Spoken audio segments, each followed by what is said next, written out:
हे प्रभु, कान से हम शुभ सुने। हे प्रभु, कान से हम शुभ सुने। देखें आँख से शुभ ही हरे। स्तुति करें नित्य तू भवतरे। श्री चरण रज नित सिर धरे। हे प्रभु, कान से हम शुभ सुने। कर कल्याण अबुध हम कर गरें। घातक पातक विपत सब तू हरे। तू सर्वज्ञ सर्वहारा हे हरे। सदा पार उतरूं करुणा करे।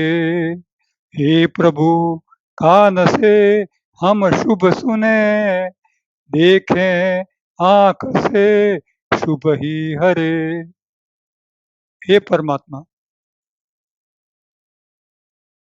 हम अपने कानों से शुभ सुने, आंखों से शुभ देखें, मुंह से शुभ बोलें। बेटा, संसार में शुभ और अशुभ है, अध्यात्म में शुभाशुभ नहीं है। समस्त सृष्टि परमात्मा का अलंकार है। कोई अलंकार कहीं से कम या ज्यादा नहीं है। किसको शुभ कहें, किसको अशुभ कहें?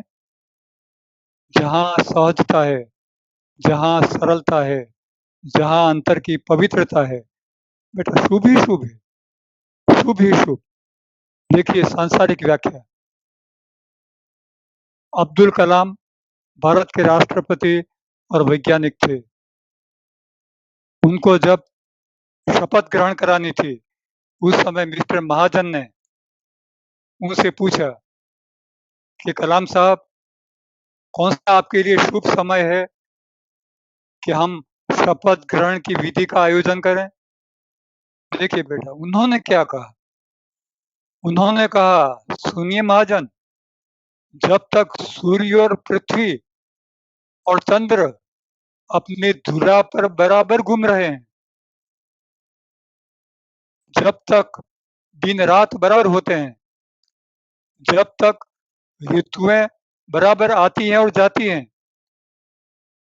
तब तक समझो महाजन शुभ ही शुभ है। हम हर क्षण शुभ में हैं। हर क्षण हमारा जो गुजर रहा है शुभ ही शुभ है, ये समझना है। परमात्मा ने हर चीज को शुभ बनाया है, हर क्रियाकलाप को शुभ बनाया है। संसार ने कहीं शुभ, कहीं न रुचा वो शुभ, शुभाशुभ में बांट दिया। शुभ ही है, शुभ ही है। देखिए, बाली बाली राक्षसी स्वभाव का था, सुग्रीव दैवी स्वभाव का था। सुग्रीव की पत्नी को बाली ने हरण कर लिया, सुग्रीव का राज्य छीन लिया, क्योंकि वो सहज था, सरल था, वो दैवी स्वभाव का था। राक्षसी स्वभाव वालों ने बहुत परेशान किया देवी स्वभाव वालों को। जब सुग्रीव राम की शरण में आए और राम ने उनको वचन दिया कि सुग्रीव हर तरह से बाली से तुम्हारी रक्षा करेंगे, जब बाली का गड़ा भर गया, राम उसके सामने उपस्थित थे। राम ने कहा, बाली अभी भी समय है, अभी भी समय है। तुम चाहो तो अपना जी बचा सकते हो, चाहो तो भी सुधर सकते हो। सुग्रीव का राज्य, उसकी पत्नी उसको वापस दे दो। तुम चाहो तो अपना कल्याण भी कर सकते हो। बाली ने कहा, महाराज, जिसके सामने परमात्मा स्वयं हाजिर है, राम स्वयं हाजिर है, उस बाली का कल्याण अभी बाकी है। उस बाली का कल्याण अभी भी बाकी है। महाराज, अब तो तीर चलाइए, तीर चलाइए और बाली की छाती फाड़ दीजिए। बाली अजर अमर हो जाएगा, याद रखा जाएगा इतिहास में कि बाली का मरण राम के तीर से हुआ था। तो परमात्मा मारने, जिलाने, सब में उनका कल्याण ही होता है। बाली को मारने में भी कल्याण, सुग्रीव की रक्षा करने में भी कल्याण, हर बात में, हर पल, हर चीज में वो कल्याण ही करते हैं, कल्याण ही कल्याण। तब राम विचार में पड़ गए, मैं तो जिसको बचाने की बात कर रहा था, वो तो स्वयं मेरे तीर से मरने की बात कर रहा है, उसका कल्याण ही होना चाहिए। राम ने बाली को मार दिया और उसका कल्याण किया, क्योंकि मरना निश्चित था, राम के हाथ से निश्चित था। वो माफी मांगता, फिर भी राम के हाथ से वो बचने योग्य नहीं था। अब संसार परमात्मा को साकार में पाना चाहता है, मूर्तिमंत पाना चाहता है। परमात्मा की तो मूर्ति ही होनी चाहिए, परमात्मा तो दिखना चाहिए, परमात्मा मनुष्य जैसा दर्शन होना चाहिए उसका। लेकिन अध्यात्म मानता है कि वो निराकार होना चाहिए, निर्गुण होना चाहिए, क्योंकि संसार की दृष्टि बाह्य दृष्टिकोण में, बाह्य विचारधाराओं में, सोच में, और अध्यात्म जो सृष्टि दिख रही है उसके भीतर में, अंतर में परमात्मा की स्थिति समझता है। इसलिए वो मानता है कि परमात्मा निराकार है। तो साकार और निराकार दोनों के बीच में जो निराकार है वो अवस्था सदा साकार है। साकार तो फिर भी दिखा सकता है, काल के अधीन है, आज जो दिख रहा है कल नहीं होगा, लेकिन जो निराकार है वो तो कायम रहने वाला है, इसलिए वो सदा साकार है, सदा साकार। उसका निराकारपना परमात्मा का कभी बदलने वाला नहीं है, सदा साकार है। परमात्मा देखा नहीं जाता, उसके दर्शन अंतर में, अनुभव में होते हैं। इसीलिए सदगुरु कहते हैं, बेटा अंतर में अनुभव करो, परमात्मा को अंतर में पाओ। परमात्मा बाहर देखने की चीज नहीं है। देखिए, रामकृष्ण ने जब नरेंद्र को उसके घर भेजा तो काली के पैर पकड़कर फूट फूट कर रोने लगे। क्यों? उनको पता नहीं था महात्मा को कि काली की मूर्ति में काली की परमात्मा नहीं है, पता था उनको। लेकिन बात क्या हुई कि मूर्ति निराकार, साकार, साकार में निराकार। तो सदगुरु सर्व सृष्टि, जड़ और चैतन्य दोनों में परमात्मा का वास समझते हैं। मूर्ति भले जड़ है, लेकिन परमात्मा उसमें भी विराजमान है, परमात्मा उसमें भी विराजमान है। देखिए बेटा, विवेकानंद एक बार किसी स्थान पर गए, वहां साकार निराकार की चर्चा हुई, किसी मित्र ने वहां पर पड़ गए, ना विवेकानंद, ये साकार मूर्ति तो ठीक नहीं है, परमात्मा तो निराकार ही है, मूर्ति ठीक नहीं है। वो ये समझाना चाहते थे कि साकार और निराकार अपनी सोच के लिए दोनों ठीक है अपनी जगह पर। उन्होंने क्या कहा, बेटे अपने जो अजीज हों, अपने बुजुर्ग हों या कोई आपके सदगुरु हों, कोई भगवान कोई भी हो, उनका फोटोग्राफ ले आओ। फोटो ले आए, कहा इस पर पैर दो, पैर नहीं दिया। विवेकानंद ने कहा उस गृहस्थ को कि तुम इस पर पैर रख दो। गृहस्थ ने पैर नहीं रखा। वो कहते हम तो हमारे सदगुरु हैं, ये तो हमारे पूज्य हैं, उन पर पैर कैसे रखा जाए, पैर तो अशुद्ध है। उन्होंने कहा बेटा यही बात हुई, तुम फोटोग्राफ में तो वो सदगुरु नहीं है, ये तो कागज और कलर है, केमिकल है और कुछ नहीं है।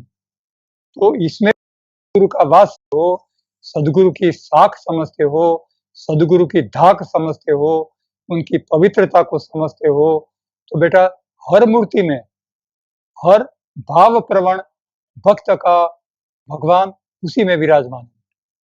हर मूर्ति में हनुमान है तो वहाँ हनुमान विराजमान है, राम है तो राम, कृष्ण में कृष्ण है। हर मूर्ति में भक्त के भाव का भगवान विराजमान है। देखिए आध्यात्मिक संसार की व्याख्या कर रहा है, लेकिन हमें तो उससे भी ऊपर जाना है। हमें उससे भी ऊपर जाना है, क्योंकि मूर्ति अंतर में नहीं बिठाई जाती। मूर्तियां अंतर में नहीं बिठाई जाती। भक्त का भाव भले मन की एक कक्षा तक ले जाए, अंतर के अनुभव तक नहीं पहुंचा सकता। चाहे कितने भी बड़े भक्त हों, कितने ही बड़े व्याख्यान करते हों, कितने ही प्रभावशाली हों, कितने ही आश्रम और संस्थाएं चलाते हों, कितने भी बड़े, मूर्तिमंत कभी भी अंतर में वास नहीं कर सकता। अंतर के लिए अंतर ही चाहिए। अंतर को पाने के लिए अंतर ही चाहिए, निराकार ही चाहिए, निर्गुण ही चाहिए। मन की समझ परमात्मा तक नहीं पहुंचती। मन चाहे कुछ भी समझ ले, मन कह दे हाँ ये ठीक है, दादा आप कह रहे हैं तो ठीक है, वो कह रहे हैं वो भी ठीक है, समझ में आया तो भी ठीक है, समझ में ना आया तो भी ठीक है, लेकिन ठीक नहीं है। अंतर की समझ अंतर की है, बाहर की समझ बाहर की है, क्योंकि अंतर की समझ समझ नहीं, मात्र अनुभूति रह जाती, और बाहर की समझ सोच तक है, कल्पना तक है, उससे आगे नहीं बढ़ती, वो अंतर में नहीं जाती। तो संसार की सोच से हमें अंतर की अनुभूति के लिए बहुत आगे बढ़ना है। यह सदगुरु की सीख। महात्मा भूरीबाई रात के 11 बजे रोज माला करते। उनको पता था कि माला में परमात्मा नहीं है, ये परमात्मा का एक साधन है। कई आश्रमवासी कहते, भाई आपने तो परमात्मा पा लिया, आप क्यों बीमार अवस्था में रात के 11 बजे रोज माला करती हैं? उन्होंने कहा बेटी ये माला अब मेरे लिए नहीं है, सर्व सृष्टि के लिए है। संसार को बताना चाहती है भूरीबाई कि माला करनी चाहिए, माला करनी चाहिए। भूरीबाई करती है तो संसार को बोध मिलेगा कि करनी चाहिए। लेकिन उन्होंने ये भी समझाया कि एक कक्षा तक करनी चाहिए। जब अंतर में परमात्मा, निराकार परमात्मा, निर्गुण परमात्मा अंतर में बस जाता है, उसकी अनुभूति होने लगती है। जब अंदर की अवस्थाएं प्रकट होने लगती है, बाद में फिर माला नहीं होती, जप नहीं होता, फिर वो अनुभूति ही स्वयं परमात्मामय बन जाती है। बाद में साधन नहीं होते। देखें, भक्त के भी परमात्मा के प्रति देह भाव होता है। भक्त का सदगुरुओं के प्रति भी होता है देह भाव। ये नहीं होना चाहिए। सदगुरु सदैव तो मात्र परमात्मा की बंसरी है। जो दिख रहा है वो सदगुरु नहीं है। सदगुरु उसके अंतर में बैठा हुआ परमात्मा है, जो आपके अंतर में है। आपको सदगुरु अपने अंतर में देखना चाहिए बेटा। जो बाहर दिख रहा है वो उस देह की बलिहारी है, कि वो दिख रहा है, वो परमात्मा की बंसरी है, जो बजती है, अंतर की अनुभूति आप तक पहुंचाती है। सदगुरु न होता तो परमात्मा की उपस्थिति संसार को कौन बताता? संभव ही नहीं था, संभव ही नहीं था। तो देह भाव नहीं होना चाहिए। फिर भी भक्तों में आसक्ति से देह भाव होता है बेटा। एक उदाहरण देखिए, गोपियों ने उद्धव यानी नारद को देखकर पूछा कि महाराज, हमारे कृष्ण कहाँ हैं? हमारे कृष्ण गोकुल में क्यों नहीं दिखते? उन्होंने कहा वो मथुरा में हैं। वहाँ क्या करते हैं? उन्होंने कहा वो राजकाज में व्यस्त हैं। तो गोपियों ने विचार किया कि हम 5-7 गोपियाँ मथुरा जाएँ और कृष्ण से मिलें। वो गई, चुपचाप उन्होंने इकट्ठी होकर के देखा कि कृष्ण पगड़ी बांधे हुए हैं। अपने मूल स्वभाव में, मूल वेशभूषा में नहीं है। पगड़ी बांधे हुए हैं और ही वेशभूषा में हैं और अपने मित्रों के साथ राजकाज में व्यस्त हैं। तो गोपियाँ एक-दूसरे से कानाफूसी करती हैं। अरे बहन, ये तो अपना कृष्ण नहीं हो सकता। अपना कृष्ण तो मयूर पीछ वाला, मुगट वाला, बंसरी वाला, अचकन पहने हुए, वो अपना कृष्ण है। ये कृष्ण नहीं है। हम इस पर पुरुष से बात करके क्यों व्यभिचारिणी बने? ये तो पर पुरुष है। हम व्यभिचारिणी नहीं बनना चाहती। चलो हम तो चलें वापस गोकुल को। चली गई। ये देह भाव की आसक्ति है। वो चाहती तो इस वेशभूषा में भी कृष्ण को जान सकती थी, लेकिन उनको नहीं पता था कि सदैव सद्गुरु में निराकार निर्गुण परमात्मा विराजमान है। उन्होंने शरीर में ही परमात्मा को समझा और वो उस वेशभूषा में नहीं मिला, तो वो नाराज़ होकर चली गई। देह भाव नहीं होना चाहिए, अमुक कक्षा तक भले हो, कि सद्गुरु ही देह भाव छुड़वा देते हैं। देह भाव को छोड़ करके जब मित्र अंतर्भाव को प्राप्त करते हैं बेटा, तब सद्गुरु सही स्थिति में जाना जा सकता है बेटा, सही स्थिति में। देखिए, सद्गुरु की करुणा, एक सद्गुरु को एक मित्र ने कहा, "बाबूजी, आप हमारे गाँव में मेरे घर पधारेंगे?" उन्होंने कहा, "बेटा तुम भाव से बुलाते हो, मैं ज़रूर आऊँगा।" मित्र ने कहा, "हमारे पास कोई न तो गाड़ी है, न कोई 2 चक्री वाहन है, न और कोई घोड़ा है, न और कोई साधन है। मेरे पास तो गधा है। मेरे पास तो गधा है और वो बड़ा अच्छा है, मज़बूत है, बलशाली है, किसी घोड़े से कम नहीं। तो महाराज उस पर मैं बिठाऊँगा, आप बैठेंगे?"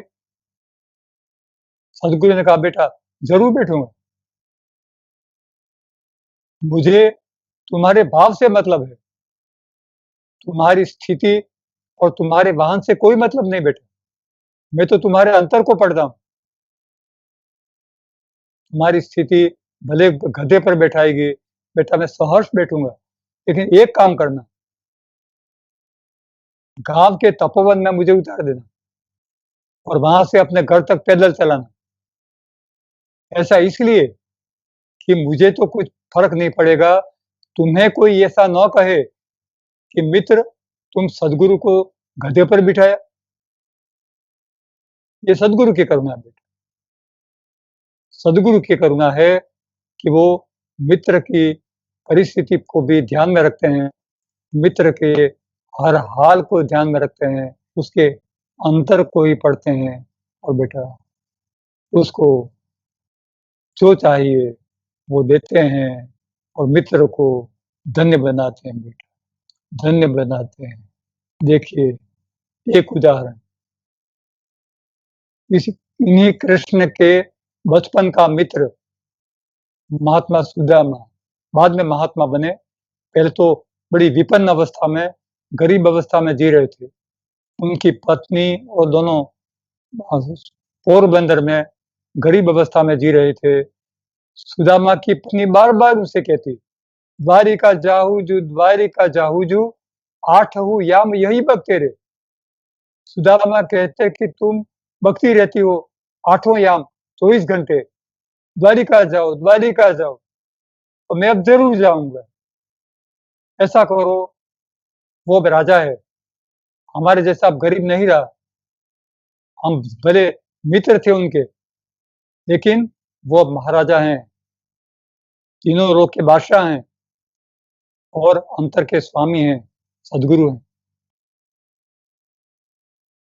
तो ऐसा करो, बदले में मुझे कुछ भेंट ले जानी होगी। उन्होंने कहा, सब डिब्बे खाली, तुम तो कुछ कमा कर लाए नहीं, क्या ले जाएं? पड़ोस में से वो पहुआ कहते हैं जिसको, वो मांग ले आई। वो 2-4 मुट्ठियाँ उनके, एक वो उत्तरीय था, कंधे पर रखने का कपड़ा, उसके एक कोने में बांध दिया और वो गए द्वारिका, पैदल चल कर गए। जाते जाते जाते जाते राजमहल के द्वार तक पहुंचे। उन्होंने दरबारियों से पूछा कि यहाँ कृष्ण हैं? उन्होंने कहा, हैं, वो महाराजा हैं हमारे। बोले, तुम्हें किससे मिलना है? मुझे श्री कृष्ण से मिलना है। दरबारियों ने अंदर जाकर कृष्ण से पूछा कि हम इनको आने दें अंदर। कृष्ण ने कहा कि भाई, उनका कुछ पहनावा क्या है, उनका वर्णन क्या है, उसके शरीर का आदि वर्णन करो, उनका हुलिया बताओ।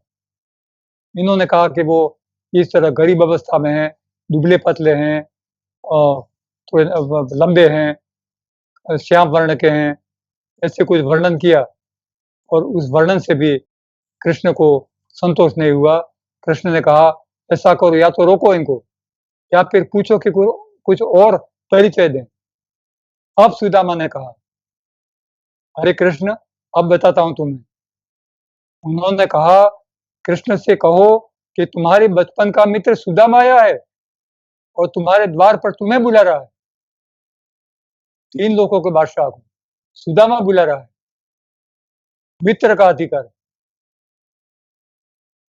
दरबारियों ने कहा महाराजा से, ये अपने आप को सुदामा कहते हैं और आपका बचपन का मित्र कहते हैं, क्या हम आने दें इनको? बेटा, कृष्ण तो जानते ही थे इस बात को, उनको बताना जरूरी नहीं था। वो नापना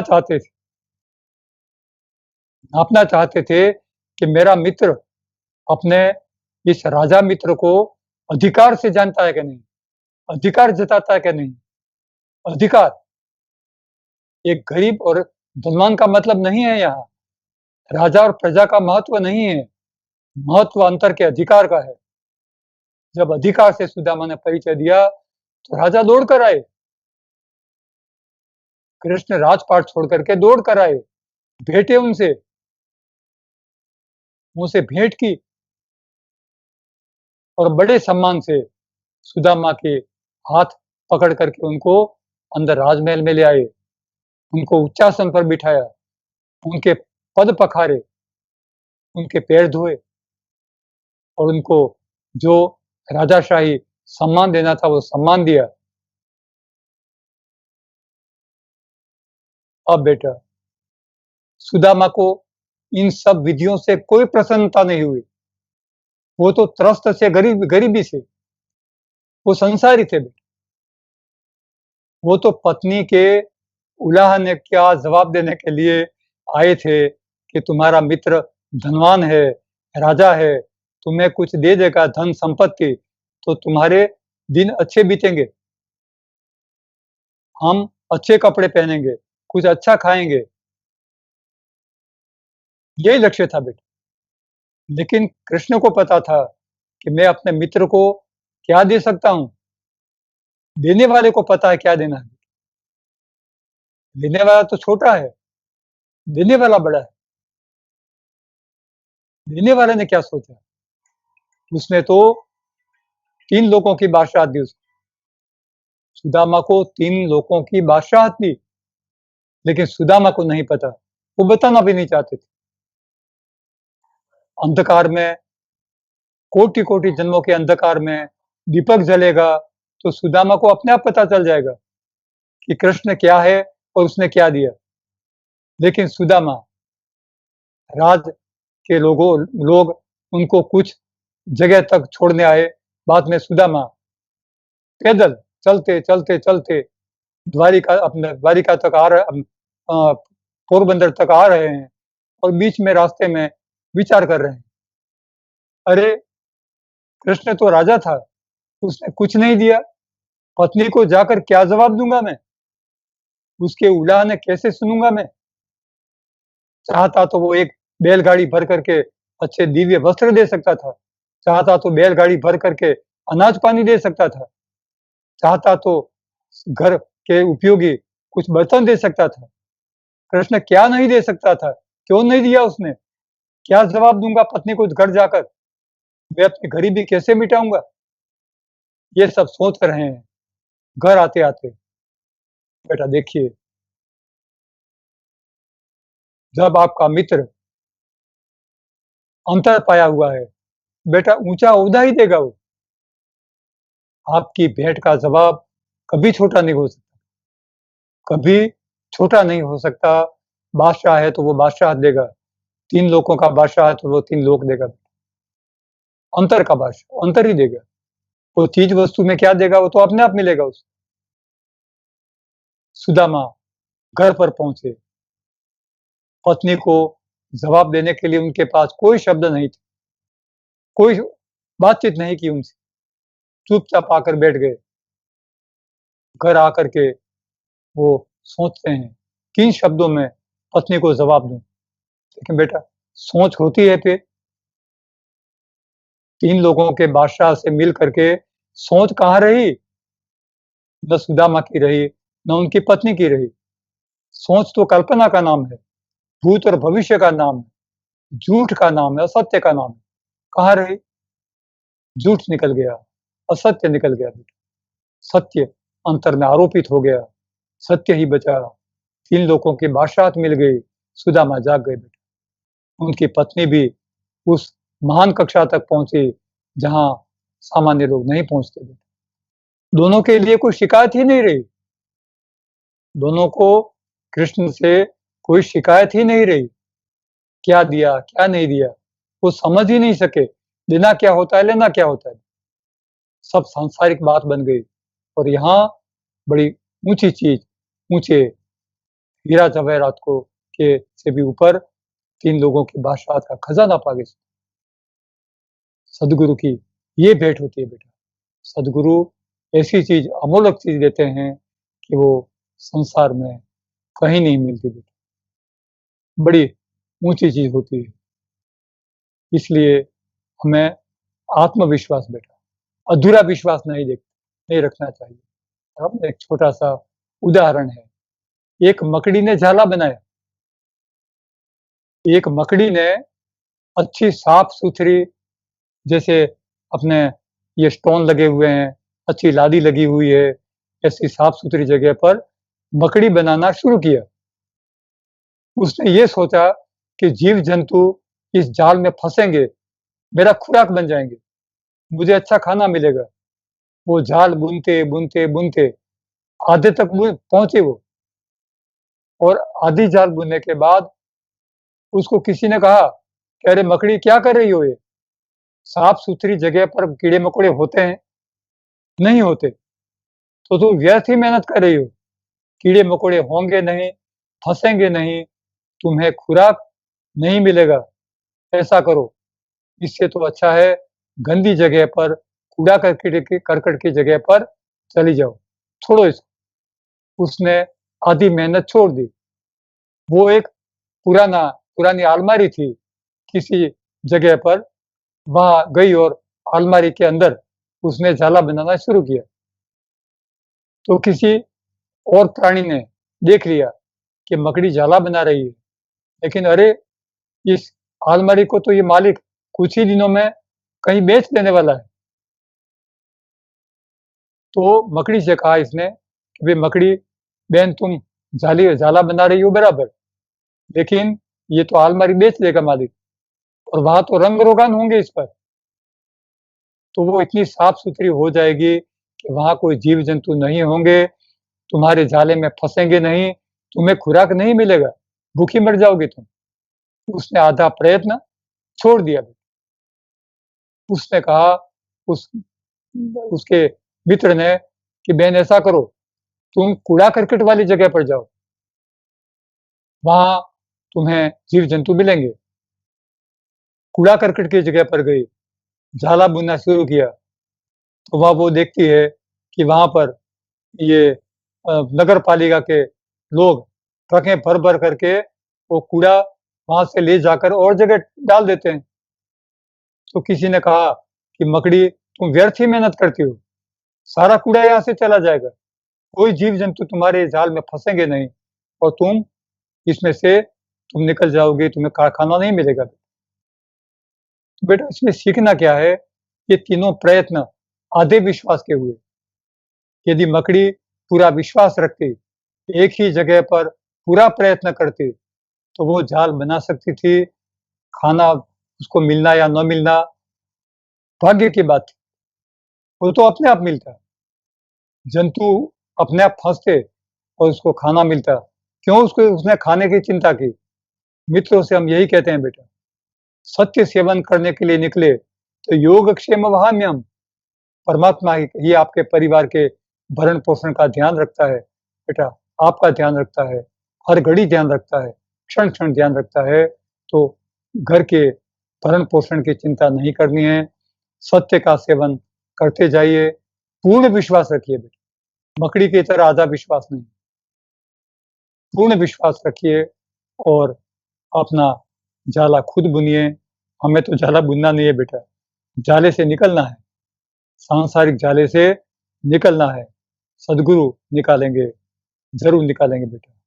निकलने को हैं, निकलने की तैयारी में हैं, निकल जाइए बेटा। शंका नहीं रखनी है, शंका नहीं रखनी है और भटकना नहीं है बेटा। शंका नहीं रखनी है, आधा विश्वास नहीं रखना है और भटकना नहीं है। भटकन बड़ी बुरी चीज़ होती है।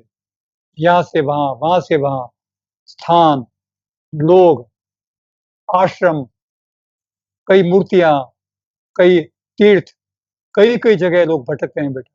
कहीं कुछ नहीं मिलता, मिलता है आपके अंतर में और थोड़े से प्रयत्न से मिल जाता है, जब आपका संपूर्ण विश्वास, पूरा विश्वास आपके अंतर में जागता है और सच्चा और संपूर्ण समर्पण होता है बेटा। आपका विष पात्र धुल जाता है, सांसारिकता मिट जाती है और अंतर जाग जाता है, तब बेटा आप छोटे नहीं रहे, आप 3 लोगों की बादशाह बन जाते हैं, आपको सब कुछ मिल जाता है बेटा।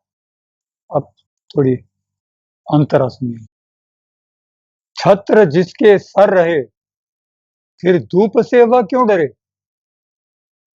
जो आध्यात्मिक सफर कर रहा है, जिस पर सद्गुरु की छत्र उस पर रखी हुई है, वो छत्र के नीचे छाया में है, बेटा वो छाया में है।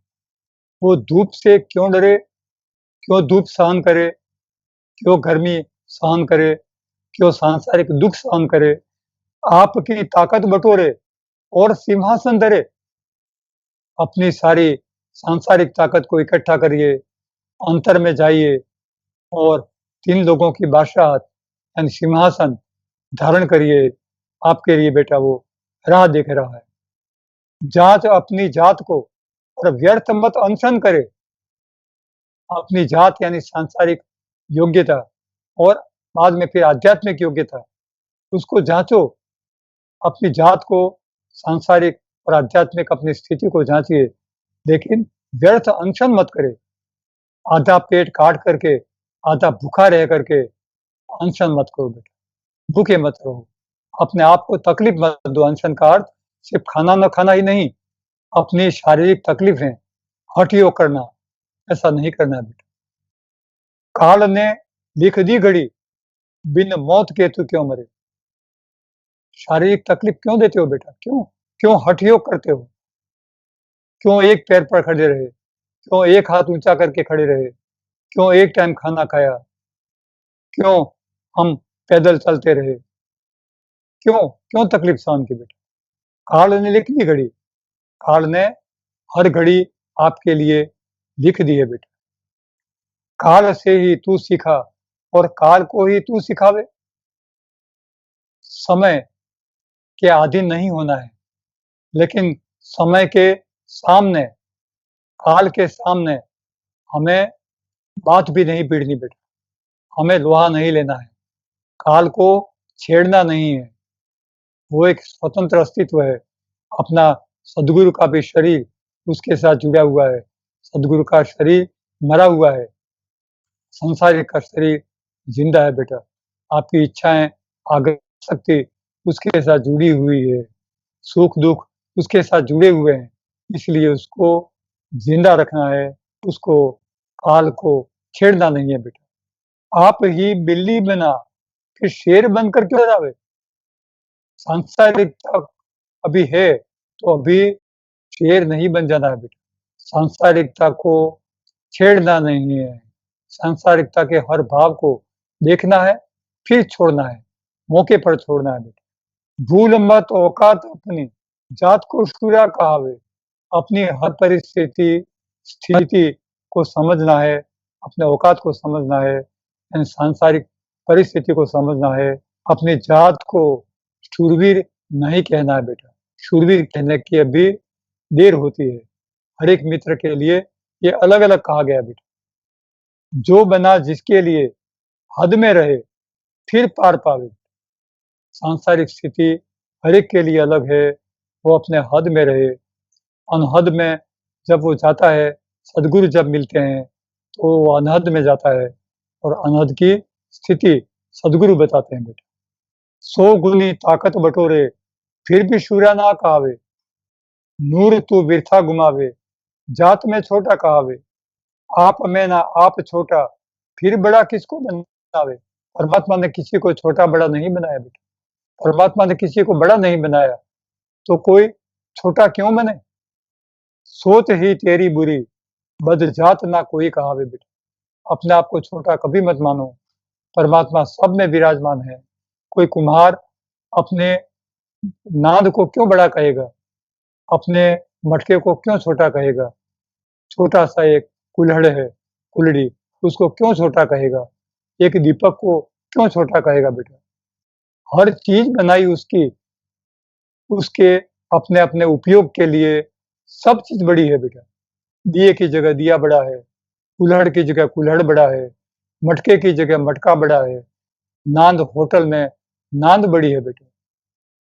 एक दूसरे के उपयोग में एक दूसरा नहीं आ सकता, फिर अपने आप में मित्र एक दूसरे से बड़ा और छोटा क्यों माने?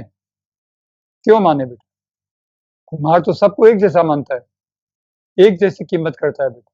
सबको एक साथ तपाता है और सबकी योग्यता उसके पकने पर निश्चित करता है।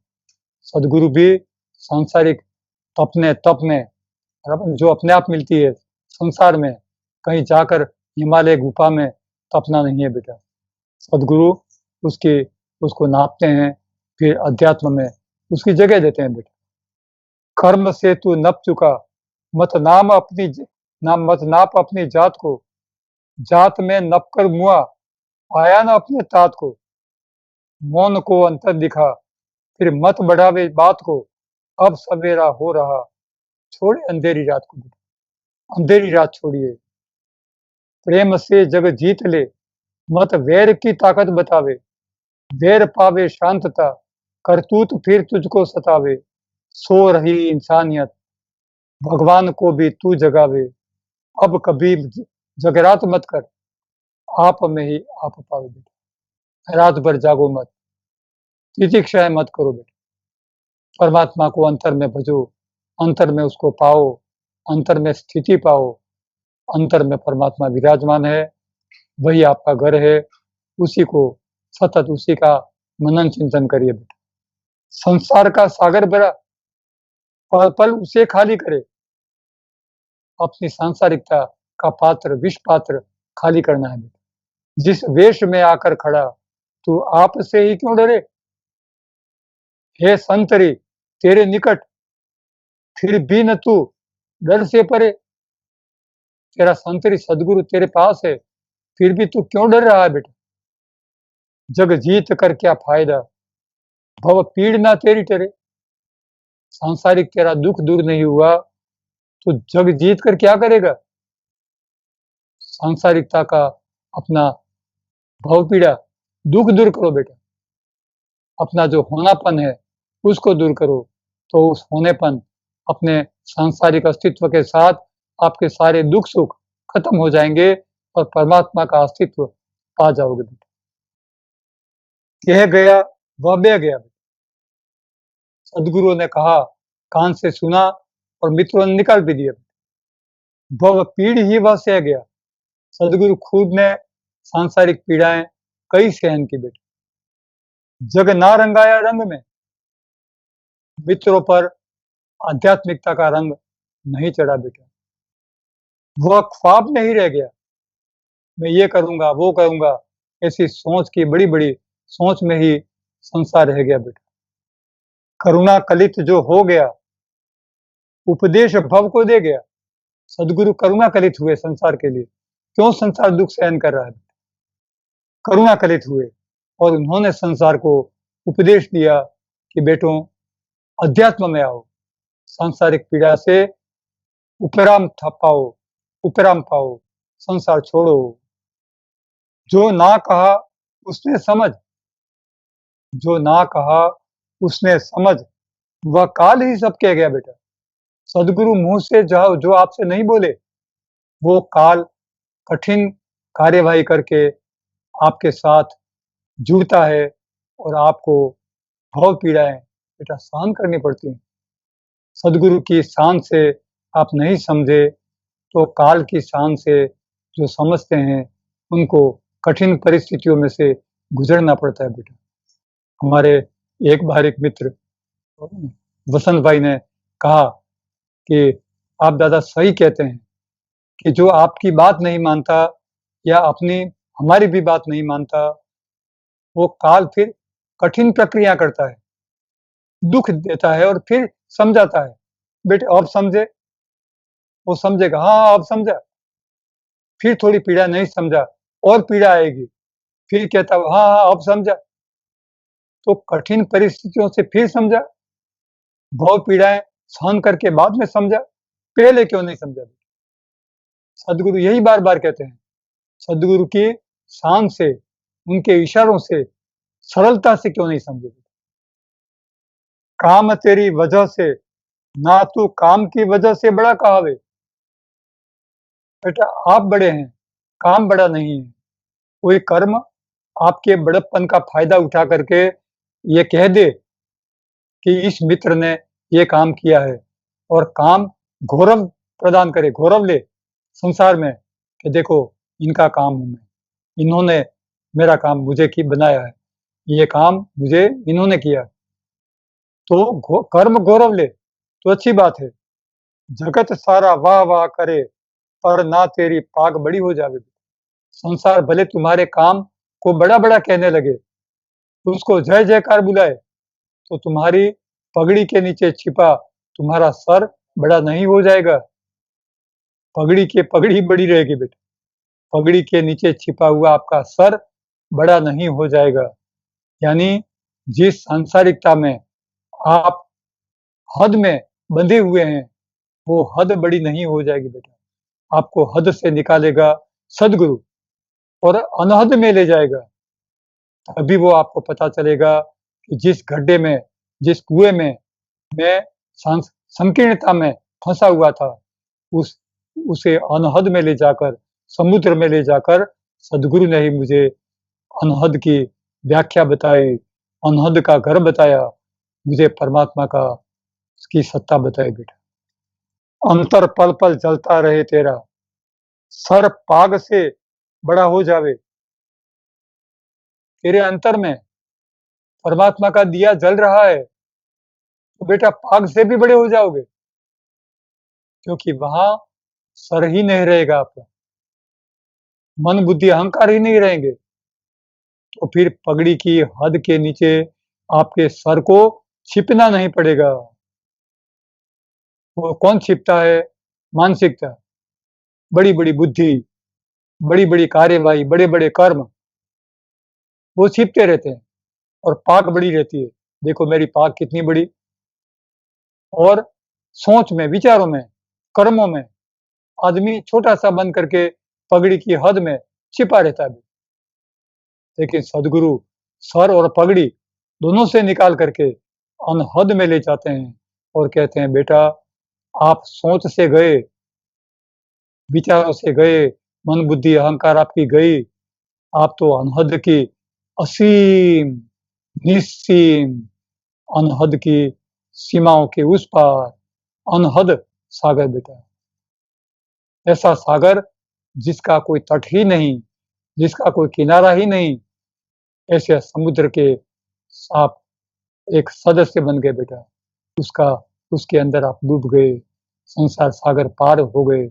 संसार में जिस तरह गंगा, यमुना ये नदियाँ सागर में मिलती हैं और अपना नाम मिटा देती हैं, उस तरह बेटा आप अपना नाम मिटा करके, संसार को मिटा करके आप अनंत सागर में एकाकार हो गए बेटा। शाश्वत में एकाकार हो गए और अनंत पा गए बेटा। बस इसी सद्गुरु के वचनों को सार्थक करना है आपको। आप जहाँ कहीं बीच में हैं, आपको और ऊपर उठना है। कभी ये बात तय नहीं करनी है, निश्चय नहीं करना है कि मैं संसार में बहुत कुछ आगे हूँ, बहुत कुछ पा लिया है। ये अहंकार बेटा आपकी रुकावट है, ऐसा कभी नहीं सोचना है। मैं बहुत कुछ पा गया हूँ, यह अहंकार वहीं आपको रोक देगा। सद्गुरु का सानिध्य हो, सत्य का सानिध्य हो, बहुत बड़े सागर का सानिध्य हो और हम एक छोटी बात में, छोटे क्षेत्र में, छोटी चीज में फंस जाएं, उसकी हद में जुटे रहें, उसकी हद में हम पड़े रहें, तो बेटा ये दुर्भाग्य की बात है। इसलिए हम उस गड्ढे को, कुएं को छोड़ें और 7 समुद्र के बादशाह बन जाएं। सद्गुरु की यही सीख है।